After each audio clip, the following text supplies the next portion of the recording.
Aqui no pórtico central da Catedral de Estrasburgo, as 5 arquivoltas em torno do tímpano nos apresentam uma síntese da história humana.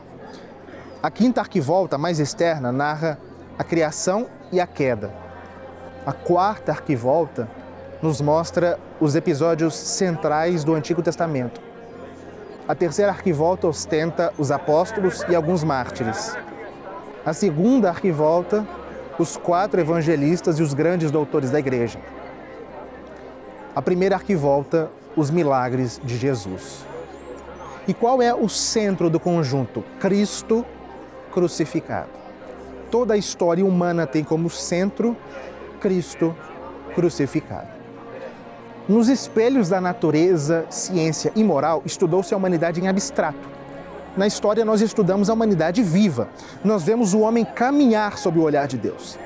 O homem luta, sofre, inventa as ciências, inventa as artes, às vezes opta pela virtude, às vezes opta pelo vício, nessa grande batalha pela alma, que é toda a história do mundo. E para Vincent de Beauvoir, cujo Speculum Maius tem nos servido de guia nessa jornada, como para Santo Agostinho, como para Paulo Orósio, como para São Gregório Magno, como para São Gregório de Tours, para todos os historiadores da Idade Média, a verdadeira história é a da Igreja. A história que é a história da cidade de Deus, que começou com Abel, que é o primeiro dos justos. E existe um povo de Deus, Israel no Antigo Testamento e a Igreja Católica no Novo. Esse povo de Deus é, na história, como que a coluna de luz que ilumina as trevas.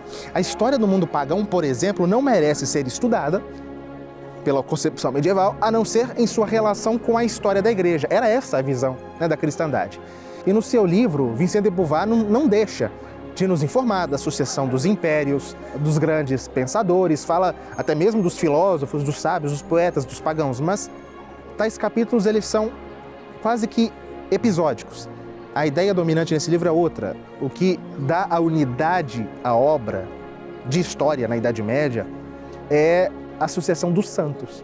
A sucessão dos santos da Antiga e da Nova Lei. Pelos santos, e unicamente por eles, se explica a história do mundo. Era essa a concepção vigente. A catedral relata a história do mundo a partir de um plano que está totalmente conforme o de Vincent de Beauvoir.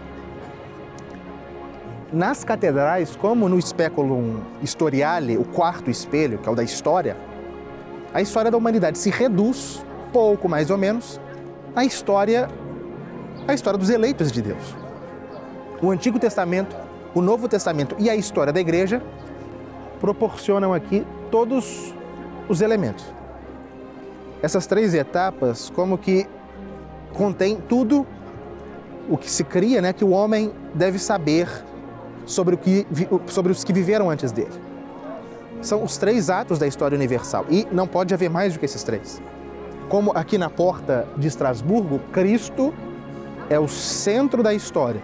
O Antigo Testamento nos mostra a humanidade em espera do Salvador, o Novo Testamento nos dá a conhecer o Salvador encarnado e a história da Igreja nos faz ver, nos faz assistir os esforços do homem para conformar-se ao Salvador. Tudo gira em torno de Cristo. E na aula de hoje, nós conheceremos como a cristandade via e apresentava a primeira parte dessa história. Parte que ela foi muito pródiga em expor nas suas catedrais. O Antigo Testamento.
Os vitrais da Sainte-Chapelle formam um conjunto único.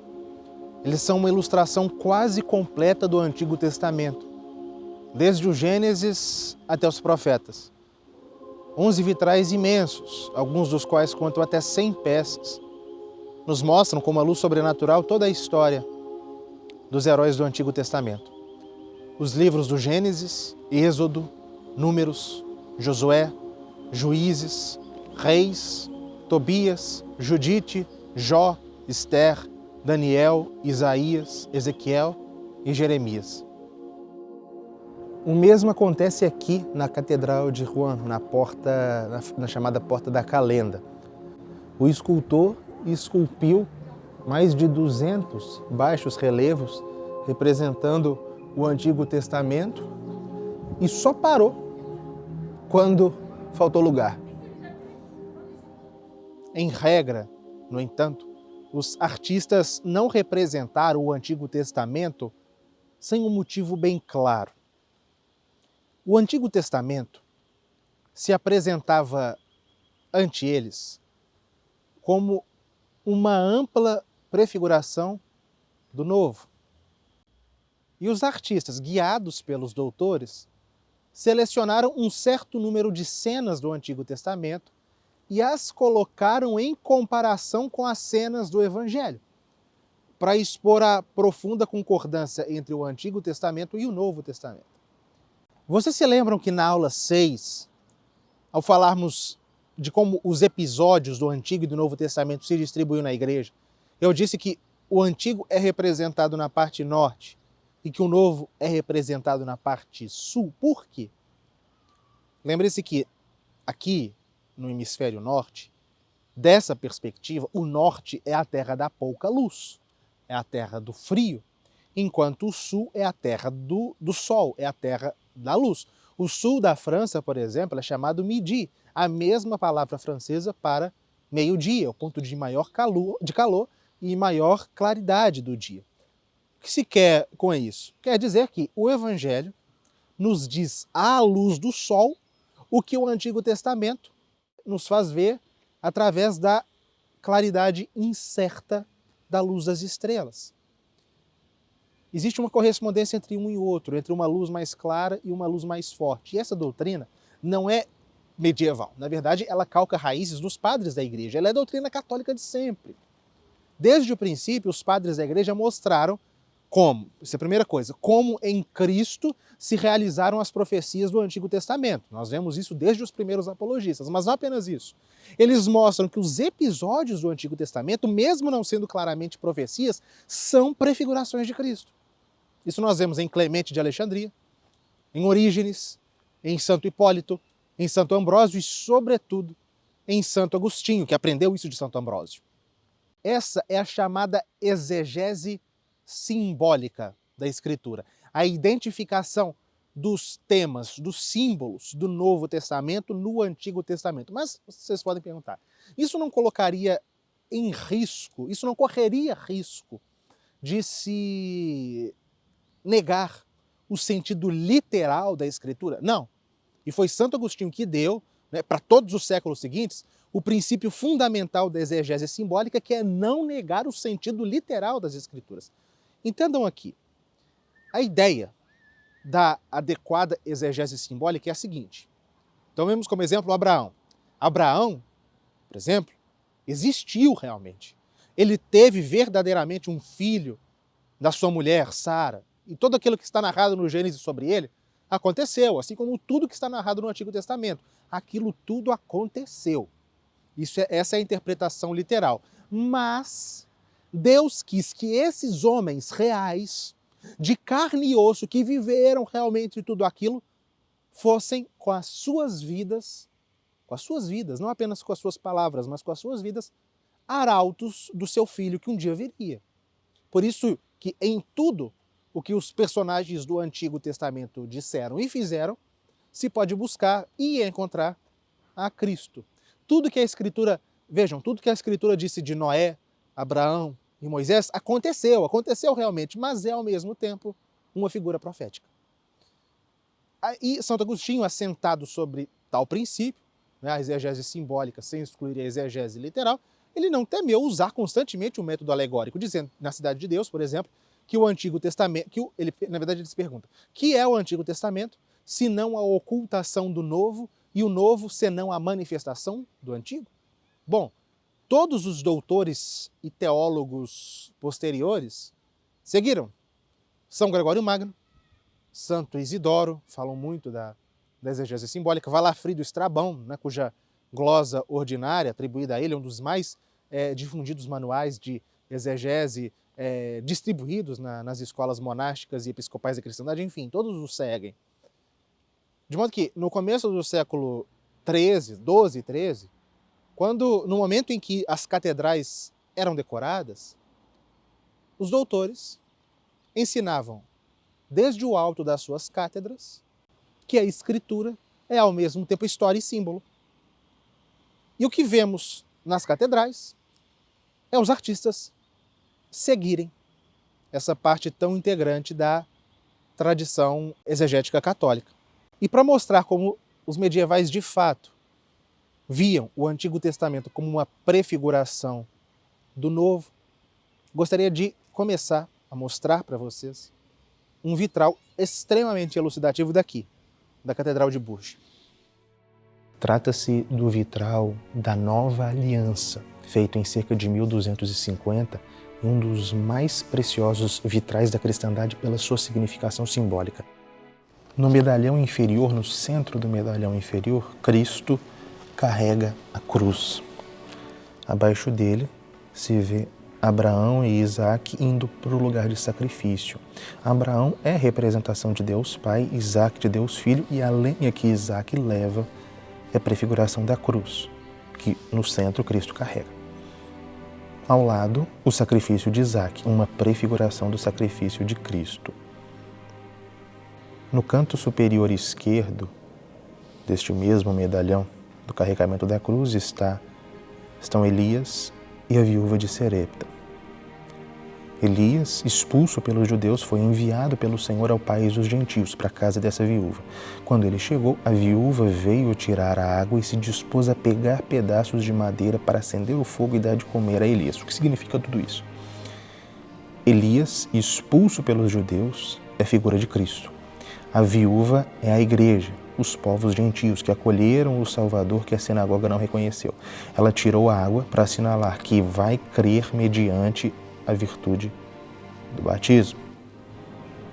E recolhe pedaços de madeira para expressar que espera a salvação pela cruz. O artista, inclusive, colocou uma autêntica cruz nas mãos da mulher.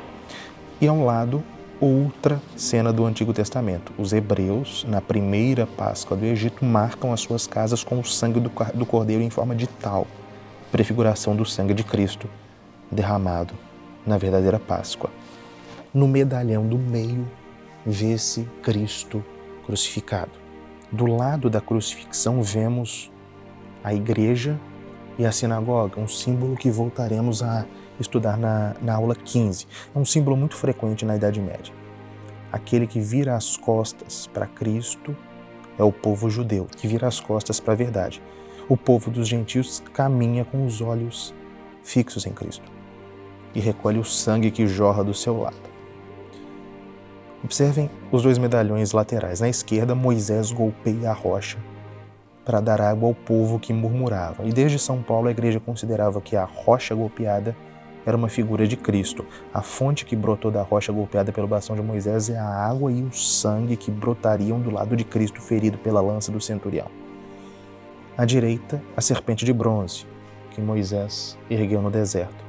Quem olhasse para ela ficaria curado das picadas das cobras venenosas. É uma prefiguração de Jesus Cristo que ele próprio fez questão de apontar no Evangelho. Então, tanto a água que sai da rocha quanto a serpente de bronze, prefigurações da cena representada no meio da crucifixão. E no medalhão superior, Cristo ressuscitado, saindo do sepulcro. Abaixo dele, o leão e o pelicano, cujo simbolismo nós já conhecemos na aula 7. O que nos importa aqui é o que está acima. À esquerda, Eliseu ressuscita a filha da viúva. Aqui é mais do que a ressurreição de Cristo que está prefigurada, é a da humanidade inteira. que sai do sepulcro com o Salvador. Ressurreição dos mortos, prefigurada pela ressurreição do filho da viúva pelo profeta Eliseu. E à direita, Jonas saindo da baleia, uma prefiguração do Salvador no Antigo Testamento, que também Cristo apontou como figura sua. Jonas ficou 3 dias no ventre da baleia, assim como ele ficou 3 dias no sepulcro. E no topo, Jacó abençoa os 2 filhos de José, seus 2 netos, Efraim e Manassés.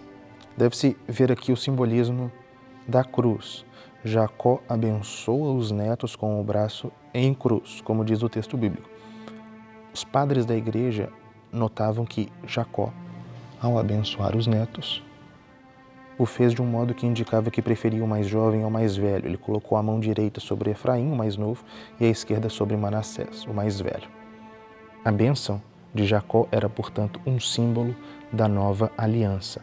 Colocou a mão direita sobre o mais novo, que representava os povos gentios, a igreja, e a mão esquerda sobre o mais velho, que representava os judeus.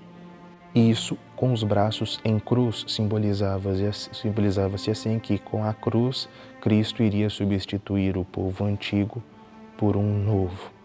Tal foi o pensamento, sem dúvida, do artista de Bourges. E ao colocar a bênção de Jacó no topo da representação do vitral da nova aliança, queria-se assim deixar claro que Cristo morreu não apenas por um povo, mas por toda a humanidade.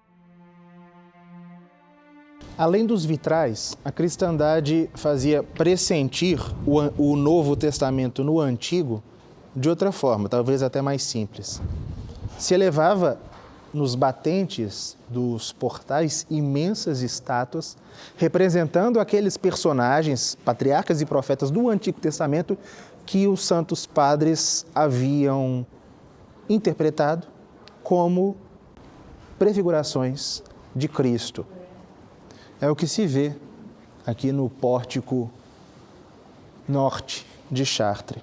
Melquisedeque, Abraão, Moisés, Samuel e Davi se elevam à entrada. Eles estão aqui como arautos de Deus, como dizia deles Santo Agostinho. Essas grandes estátuas contam entre as mais extraordinárias que a Idade Média produziu. Emile Malle fala que nelas a arte da cristandade expressa com enorme força o que há de universal e eterno.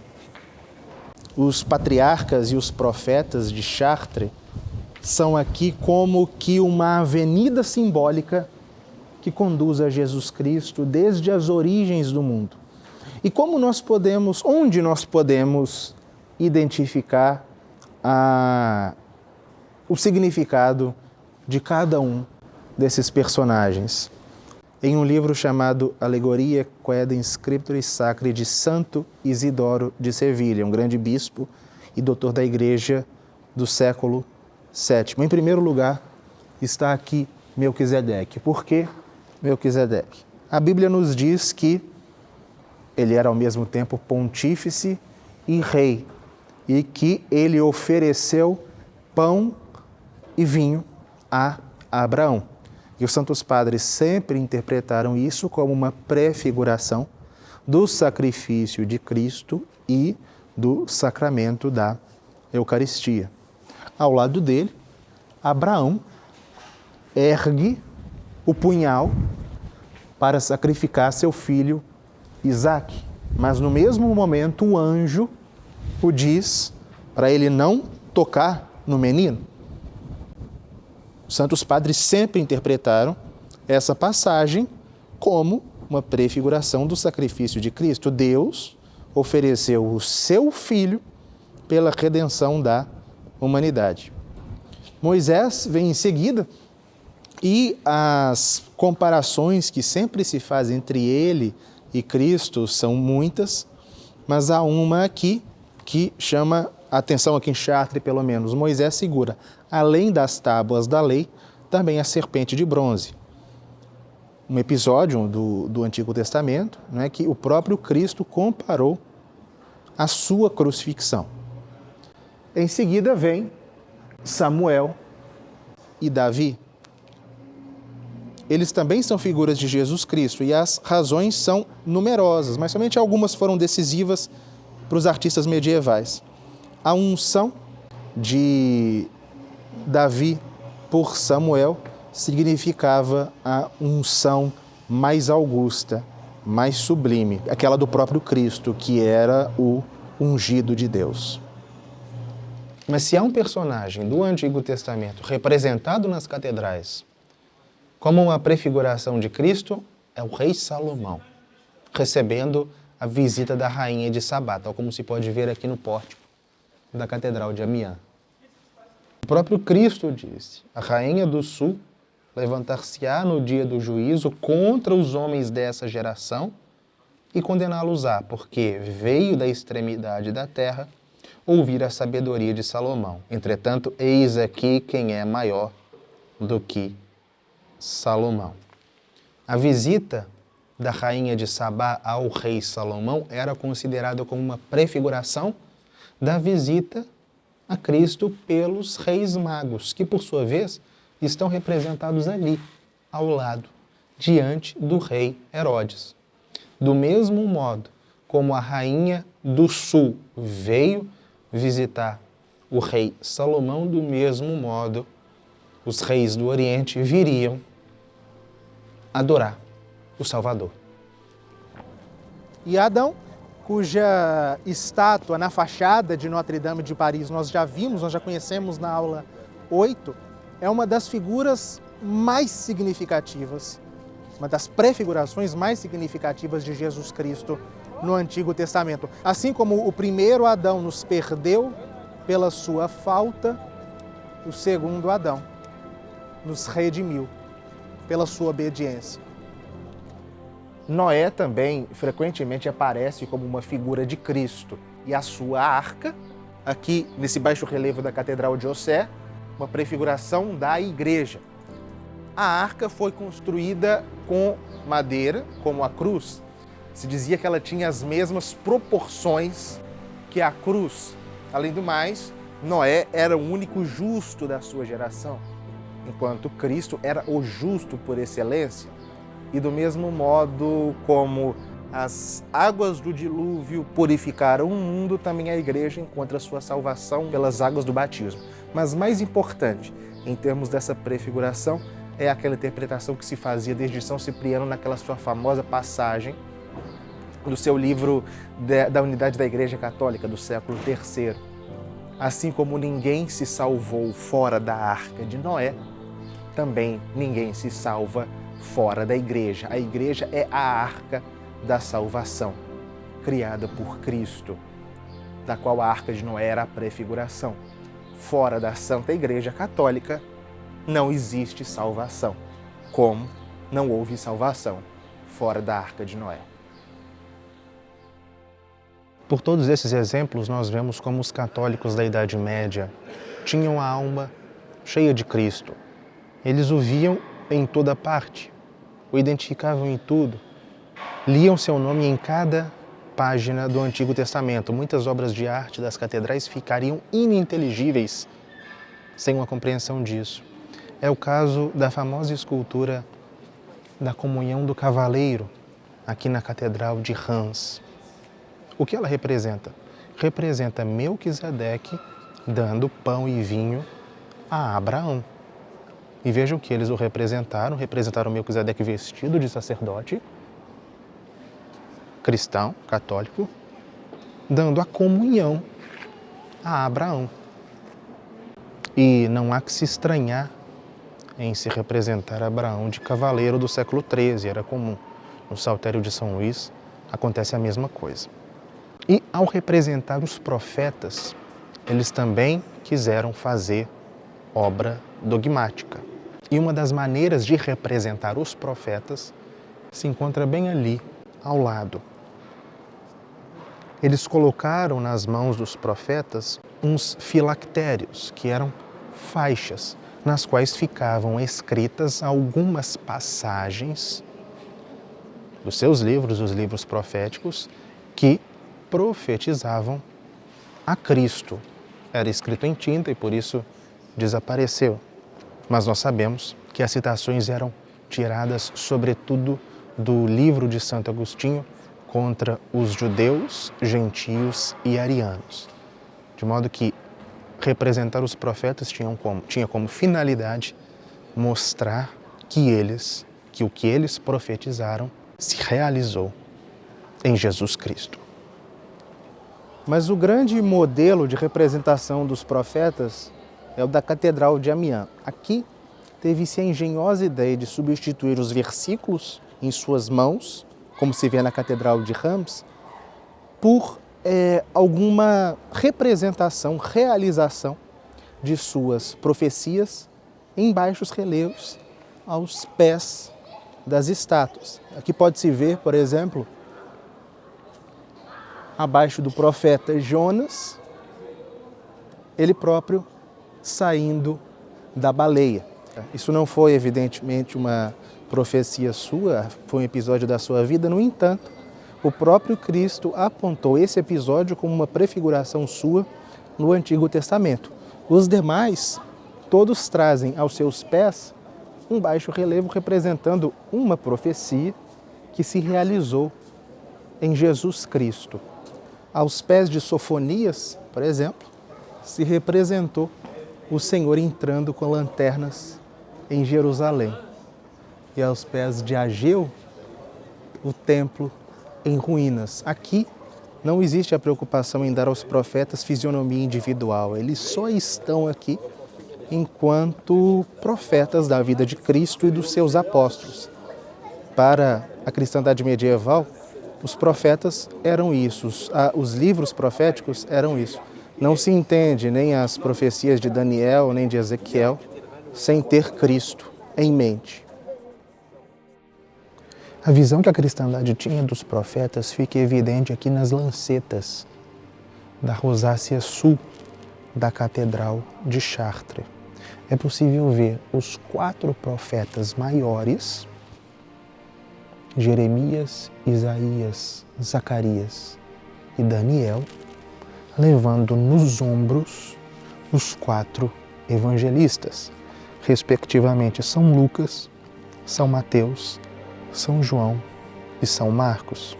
Com isso se queria dar a entender que os evangelistas encontravam seu ponto de apoio nos profetas, mas que, sentados nos seus ombros, podiam ver mais longe do que eles.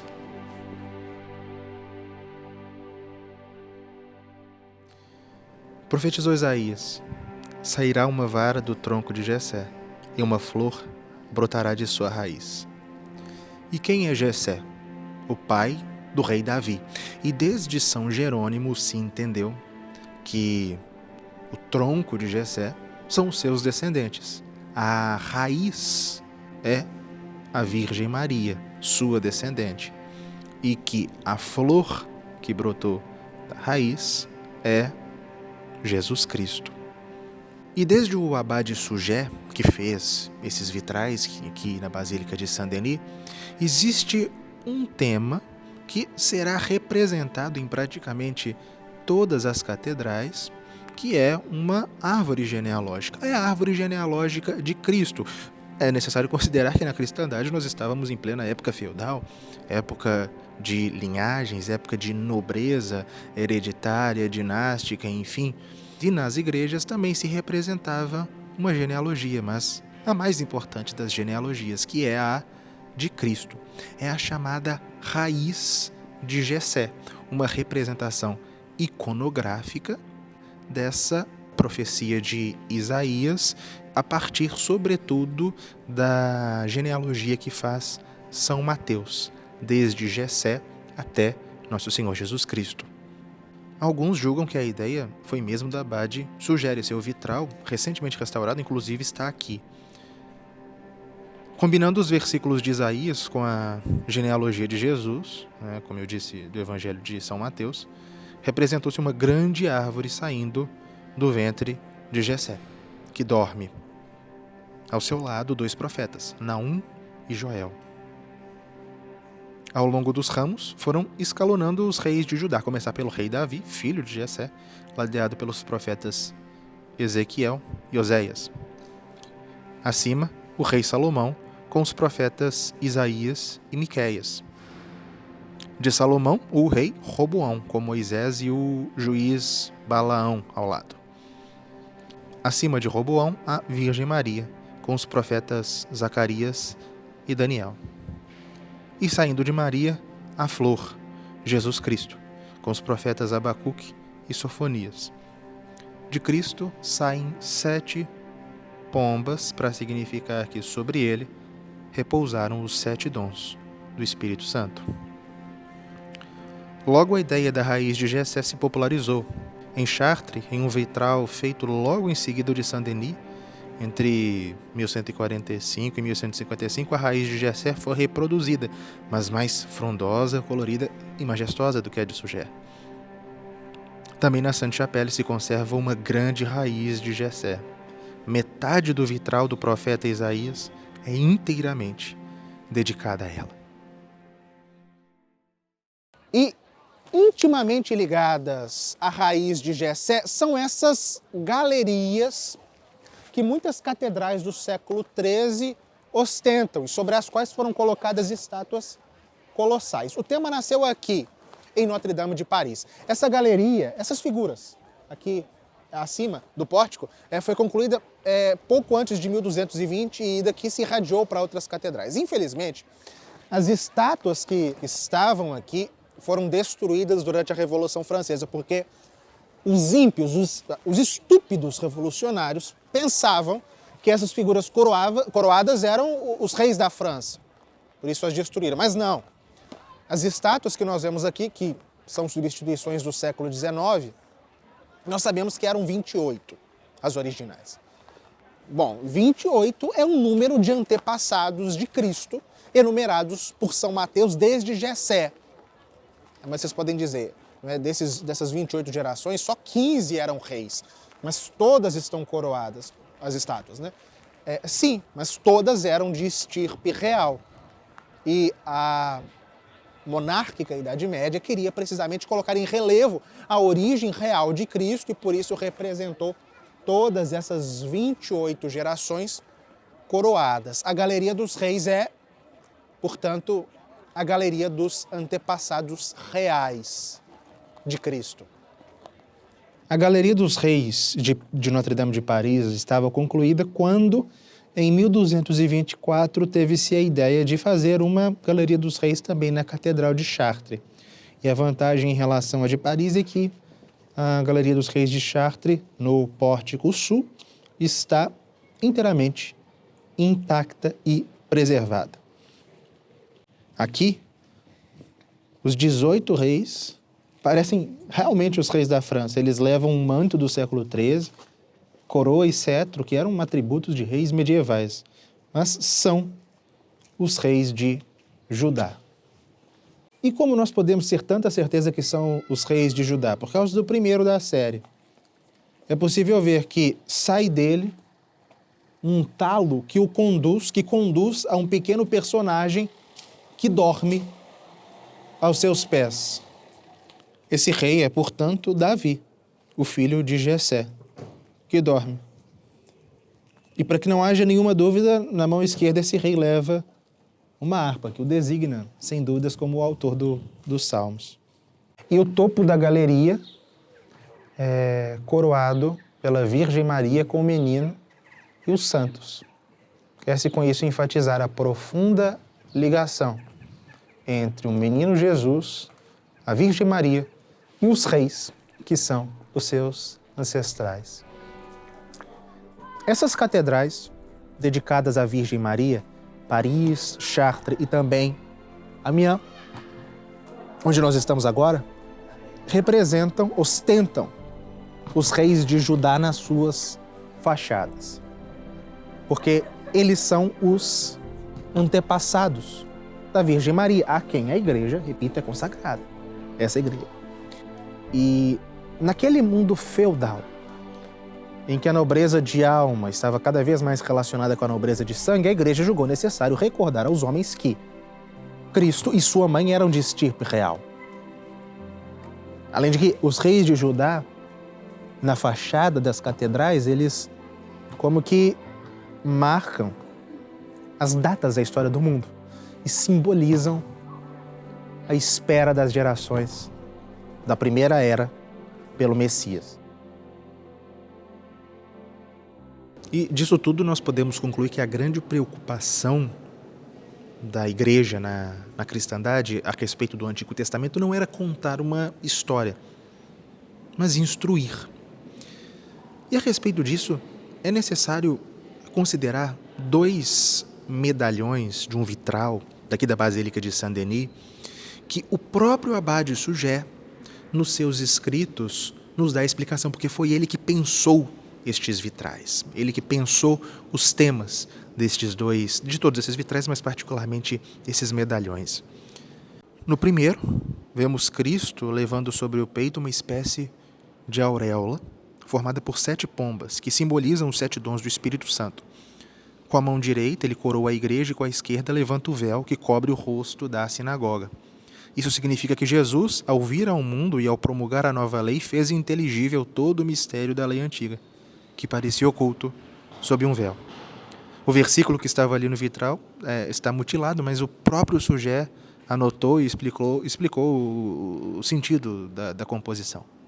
O que Moisés cobre com um véu é desvelado pela doutrina de Cristo. No segundo medalhão está representada a Arca da Aliança levada sobre 4 rodas. Vejam que do fundo da arca ergue-se uma cruz verde, na qual Cristo está crucificado. Deus Pai a sustenta e junto às 4 rodas se vê os 4 animais do Apocalipse. A Arca da Aliança, que assinala, que guardava as tábuas da lei, assinala a primeira aliança, que não é mais do que símbolo da aliança que deveria ser definitiva, a do Calvário. Aqui a Arca da Aliança aparece como pedestal da cruz. Nada expressa tão bem quanto esses medalhões de Saint-Denis que nós acabamos de ver o pensamento dos doutores da Idade Média a respeito da era pré-cristã. Porque vejam, ainda que a Universidade de Paris tenha traduzido por completo o Antigo Testamento no começo do século XIII, se compreende, através desses vitrais e dessas obras, o porquê de a igreja nunca ter recomendado a sua leitura para os fiéis. Porque a Bíblia não era tida como um livro edificante que o pai de família lê para os seus filhos à noite. Não. As Escrituras não existem para isso. A doutrina católica de sempre, e que era preservada na Idade Média, é de que não se entende a Bíblia sem Agostinho, sem Ambrósio, sem Gregório, sem Jerônimo, sem Atanásio, sem Basílio, sem Cirilo, sem Isidoro, sem Beda, sem Crisóstomo. Os santos padres da igreja, os transmissores da tradição. E o clero, na cristandade, se contentava com transmitir ao povo, por palavra ou mediante obras de arte, o que era necessário para que os fiéis soubessem. Então, na Idade Média, assim, em resumo, na Idade Média, a interpretação do Antigo Testamento era muito mais dedicada ao simbolismo do que à história. Mas há casos em que ambas as interpretações se combinam. E a mais profunda das obras de arte, com este duplo sentido, histórico e simbólico, é a que vemos na parte central do pórtico norte de Chartres, que nós já estudamos nessa mesma aula como prefigurações de Cristo, mas que tem ainda um outro significado. Há aqui 10 estátuas de patriarcas e profetas colocados em ordem cronológica e simbolizam todos a Cristo, como nós vimos, mas que ao mesmo tempo, resumem a história do mundo. Melquisedeque, Abraão com Isaac representam uma das idades da humanidade, o tempo em que os homens viviam sob a lei da circuncisão. Moisés, Samuel e Davi representam as gerações que viveram sob a lei escrita e que adoraram a Deus no templo. Do outro lado, Isaías, Jeremias, Simeão e São João Batista expressam a adoração dos tempos proféticos, que se prolongaram até a vinda de Cristo e São Pedro, por último, paramentado como Papa, com dalmática, coroado com a tiara papal e levando a cruz e o cálice, que não mais existe, mas estava em sua mão, anuncia que Cristo aboliu a lei e os profetas e que, ao fundar a Igreja Católica, estabeleceu para sempre o reino do Evangelho, que abarca toda a era cristã e que se prolongará na eternidade. E vejam que o cálice, esse misterioso cálice, ele aparece no começo da história nas mãos de Melquisedeque para, ao final, reaparecer nas mãos de São Pedro. Isso não é em vão. Esses personagens marcam as grandes divisões de uma história universal na qual tudo fala de Jesus Cristo. As etapas do mundo até a sua vinda e esta última etapa, que é a era cristã, simbolizada ali em São Pedro. Emile Malle ele diz que a Escritura, ela se mostra aqui, a Sagrada Escritura se mostra aqui nesse pórtico realmente o que foi para a Idade Média. Uma série de figuras de Jesus Cristo, cujo sentido vai ficando, época após época, cada vez mais claro. Os patriarcas que simbolizam o Messias, os profetas que o anunciam, formam assim uma imensa cadeia que liga o primeiro Adão até o segundo. Inclusive, logo ali, bem acima desse conjunto, é representado Deus, após a queda, erguendo a mão diante de Adão e Eva, envergonhados, é verdade, mas anunciando para eles o perdão que viria com Cristo ao dizer à serpente: porém inimizade entre ti e a mulher, entre a tua descendência e a descendência dela. Ela te pisará a cabeça e tu lhe ferirás o calcanhar. Mas e quanto à antiguidade pré-cristã, à antiguidade pagã? Bom, a catedral, ela é a cidade de Deus. Os santos e todos aqueles que desde o começo do mundo trabalharam na edificação da igreja têm o seu lugar nela.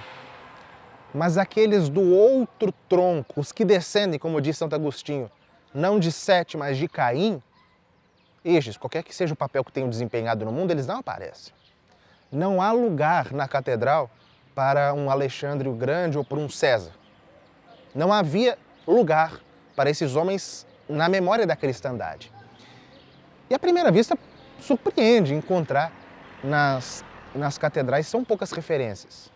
Tão poucas referências à antiguidade. A única que nos mostra alguns desses grandes homens da antiguidade é a Catedral de Chartres. Nós vimos lá, esculpidos aos pés da retórica, Cícero, aos pés da lógica, Aristóteles, aos pés da aritmética, Pitágoras, e aos pés da astronomia, Ptolomeu. Nós vimos isso lá na aula 8. Mas a antiguidade não está representada na catedral. Além disso, sim, na verdade, ela está. Ela está representada e muito dignamente, inclusive, na catedral dos séculos XII e XIII. Mas como? Além desses casos dos mestres das artes, os grandes sábios do paganismo não aparecem. Mas se vê em muitas igrejas a Sibila. A Sibila era um símbolo muito forte, um símbolo profundo para a Idade Média. As sibilas eram aquelas profetisas da antiguidade que figuravam como que a voz do mundo antigo. Toda a antiguidade como que falava pela boca dela, pela boca da Sibila. E as profecias das sibilas atestavam que também os gentios esperaram por Cristo. Porque enquanto os profetas anunciavam o Messias aos judeus, a Sibila prometia um Salvador aos pagãos. Ao mesmo tempo, os dois povos, os dois mundos eram dominados pelo mesmo desejo, o desejo por Cristo. A palavra da Sibila equivalia de uma só vez a toda a sabedoria dos filósofos. Só ela merecia representar o paganismo, porque só ela havia anunciado claramente o Redentor, chamando-lhe pelo seu nome. A Sibila provavelmente está esculpida nos pórticos de todas as catedrais, mas o tempo borrou seu nome e nós não a podemos identificar. Aqui na Catedral de Auxerre, no entanto, há um busto que nós sabemos ser de uma sibila, pois ainda traz o seu nome. Mas qual sibila esse busto representa? Nós sabemos que o século XIII, quando isso foi feito, conheceu 10 sibilas, mas só uma foi célebre, a Sibila Eritreia, uma profetisa que teria vivido no século VIII a.C. e que, segundo Vincent de Beauvoir, foi a mais famosa e ilustre de todas. Profetizava nos tempos da fundação de Roma, sendo Acás, ou segundo alguns, Ezequias, rei de Judá.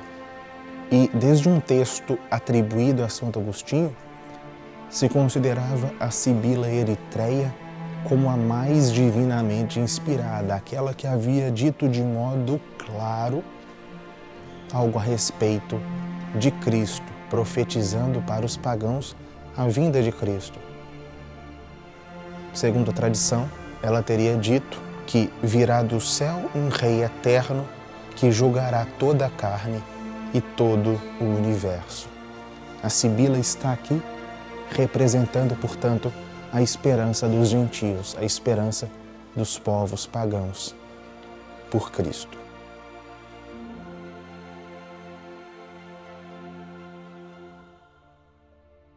Na próxima aula daremos continuidade ao espelho da história, conhecendo as representações de Cristo e do Novo Testamento na Catedral. A aula estreia na próxima terça-feira, 10 de dezembro, às 20 horas. Com a aula de hoje, eu imagino que você já deve ter tido uma noção de como a cristandade medieval pode ser uma fonte de luzes para o nosso tempo. E eu diria mais, ela deve ser o grande referencial para o renascimento católico que acontece no Brasil. Há alguns que defendem o diálogo com a modernidade. Nós deveríamos, não sei, chegar a um acordo, a um meio termo com a modernidade. Nós, porém, fazemos coro a John Senior e dizemos que é justamente o contrário. Nós devemos encarar a cristandade. Nela se deu o apogeu da civilização católica. O que de mais católico já se produziu nas artes, na filosofia, na cultura em geral, está na cristandade medieval. Alimentando a nossa imaginação com a arte produzida naquele tempo e a nossa inteligência com as obras dos grandes sábios medievais, nós estaremos em um terreno seguro. Há alguns que, tão logo se convertem ao catolicismo, já se aventuram pela filosofia e pela teologia. Bom, o mesmo John Senior alerta, ele diz o seguinte: o estudo da filosofia e da teologia não vai curar uma imaginação doente. Porque todo aquele que tem uma imaginação doente é incapaz de estudar filosofia ou teologia. Entendam a importância disso. O nosso intelecto opera a partir das imagens que lhes são fornecidas. Se a nossa imaginação e se a nossa memória estão repletas de lixo, a nossa inteligência funcionará mal. John Senior escreveu isso há cerca de 40 anos, constatando o baixíssimo nível cultural dos alunos que ele então recebia na universidade. Imaginem o que ele diria hoje.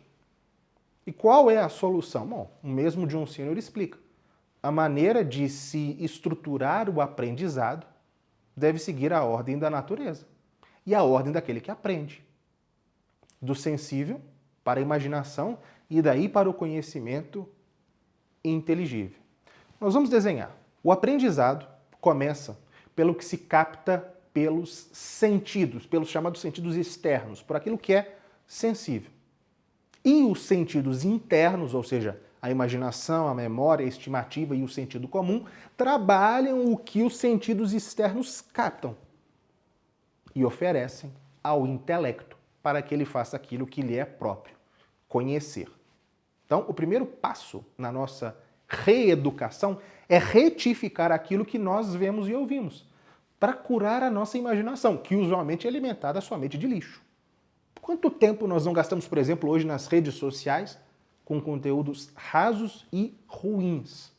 Eu sei que esse problema é evidente para muitos, e o princípio da solução também, o que é sanar a imaginação. Mas talvez não seja evidente a solução exata, que está, repito, em encarar o que a civilização católica já produziu de bom, sobretudo na cristandade. Para te ajudar nisso, eu te convido para o programa de formação Em Busca da Civilização Católica. Você terá acesso às 15 aulas do curso A Civilização das Catedrais. Eu não preciso explicar a qualidade nem a profundidade do conteúdo. É o que você viu na aula de hoje, estendido por mais 14 vezes. A aula 1 é a introdução, que nós já disponibilizamos gratuitamente aqui. Nas aulas 2, 3 e 4, você conhecerá a arquitetura gótica, a escultura gótica e o vitral gótico. Na aula 5 são conhecidas as mãos que fizeram as catedrais. Quem construiu, como construiu.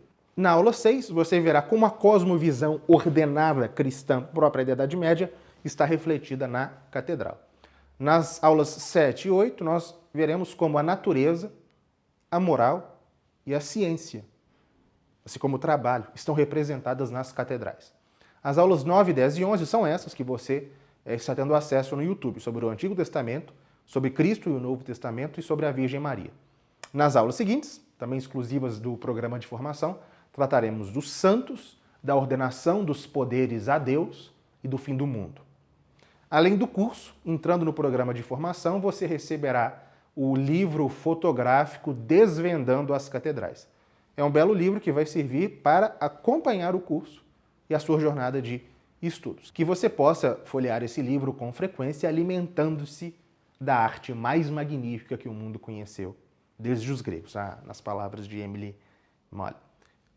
Nós queremos que esse programa contemple as famílias por inteiro, inclusive as crianças. Se a cura da nossa imaginação é fundamental, para as crianças ainda mais. Na verdade, nós não queremos chegar no ponto de curar qualquer deficiência, nós queremos já formá-las com boa cultura. Por isso nós criamos a Catedral para Colorir, um livreto com 24 desenhos de obras que estão no curso ou no livro fotográfico. As crianças poderão ver a obra original e colori-la no livreto. Tenho certeza que até alguns adultos também vão querer colorir. Bom, o nosso desejo é que você torne a cultura católica medieval presente no seu lar. Convide a sua família para assistir ao curso junto com você, na televisão, enfim. E assim todos terão acesso às maiores obras de arte da Idade Média e conhecerão a história por um olhar católico. Como nós dissemos, conhecer a catedral é um ato contra-revolucionário. Convidamos você a assumir essa missão e encarar a cristandade, formando-se a si mesmo, a sua família, a sua comunidade, enfim. Acesse o link na descrição e faça a sua matrícula no programa de formação Em Busca da Civilização Católica. O custo da formação, que vai durar 4 meses, é de R$ 249 por mês. E ainda dá para parcelar em 12 vezes e pagar R$ 99,60 em cada parcela. As matrículas estão abertas apenas até o dia 19 de dezembro, então não deixe para depois. Se você tiver qualquer dúvida, chame a nossa equipe no WhatsApp pelo número 31 999 24 59 31. O link do WhatsApp também está na descrição. Nos vemos no programa de formação e na próxima aula gratuita do evento de estreia, na terça-feira, dia 10 de dezembro, às 20 horas. Até lá!